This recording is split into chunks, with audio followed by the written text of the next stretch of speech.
काश कभी आपने कहा होता कि मैं तुम्हें हमेशा खुश रखूंगी। काश कभी आप हमारे दिल की बात समझ कर देखो, जिस तरह हम आपको चाहते हैं आप भी तो हमें चाह कर देखो। हेलो दोस्तों, मेरा नाम कप्तान सिंह। मैं आपको अपने एक कजिन की कहानी सुनाने वाला हूँ कि वो किसी लड़की को बेपनाह मोहब्बत करता था, पर उस लड़की को कोई फर्क नहीं पड़ता था उसके होने या ना होने से। मन किया तो बात की वरना नहीं की। तो उसकी आज कहानी सुनाने जा रहा हूँ मैं आपको। मैं ही तुम्हारे लिए हमेशा अवेलेबल क्यों रहूँ, कि मैं ही तुम्हारे लिए हमेशा अवेलेबल क्यों रहूँ और अकेला मैं ही तुम्हारी यादों में क्यों तड़पता रहूँ। मैंने तो तुम्हें सच्चा प्यार किया था, तुम तो मुझे झेल ही रही थी। मैंने तो इस रिश्ते को शिद्दत से निभाया था, तुम तो हमारे रिश्ते को झेल ही रही थी। मेरी बेपनाह चाहत तुम्हें समझ तो आई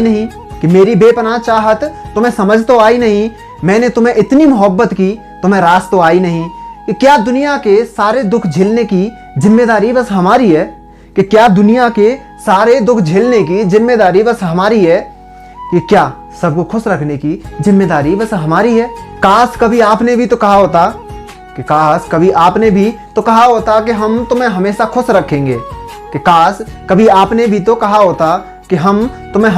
रखेंगे। जिस तरह हम आपको चाहते हैं आप भी तो हमें चाह कर देखो। हमारे दिल की जो बात है कभी आप भी तो उसे समझ कर देखो। मेरे दिल में छुपे राज शायद कभी मेरी जुबां पे ना आए। आप उन्हें समझना तो चाहो पर शायद कभी आपको समझ ना आए। गुजरता वक्त ये एहसास दिला देता है जिसे हम सबसे ज्यादा चाहते हैं वही हमारे दिल को दुखा देता है। वक्त तो मरहम लगा देता है हमारे जख्मों पर कोई अपना उन जख्मों को फिर से जगा देता है। कि बरसों हो गए अब रोकर नहीं देखा, नींद तो बहुत थी आंखों में पर अब सोकर नहीं देखा। आखिर वो क्या जाने दर्द मोहब्बत का, उन्हें क्या पता कि मोहब्बत में कितना दर्द होता है। कि तब लिखा है कि आखिर वो क्या जाने दर्द मोहब्बत का, जिसने कभी किसी अपने को खोकर नहीं देखा। और ये आखिरी 4 लाइन है कि जितना मुश्किल किसी को पाना होता है उससे भी ज्यादा मुश्किल उसे भुलाना होता है। भगवान कभी किसी को किसी पर फिदा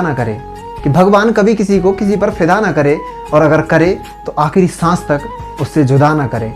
एक घुटन सी होने लगती है जीने में जब वो दिल में हो और साथ ना हो।